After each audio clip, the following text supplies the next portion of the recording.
منڈی بہاولدین سے خبر شامل کرتے ہیں۔ عیسیٰ حسن چودھری کی رپورٹ کے مطابق district returning officer deputy commissioner Shahid Imran مارتھ کی زیر صدارت عام انتخابات 2024 کی تیاریوں کے سلسلہ میں ایجوکیشن افسران کا اجلاس منعقد ہوا۔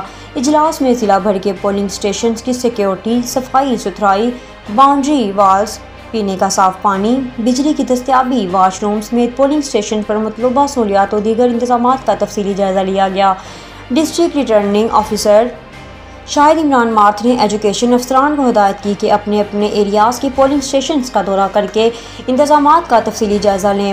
ووٹرز کو بہترین سہولیات کی فراہمی کے لیے اسکول کونسل کے بجٹ کو استعمال میں لایا جائے۔ انہوں نے ہدایت کی ہے کہ حساس پولنگ اسٹیشنز پر نصب کیے گئے کیمروں کی حفاظت یقینی بنائی جائے۔ چوکیدار 24 گھنٹے اسکولز میں موجود ہونے چاہئیں۔ پولنگ اسٹیشنز کے اندر اور باہر بڑی لائٹس نصب کی جائیں اور صفائی ستھرائی کا بہترین انتظام ہونا چاہیے۔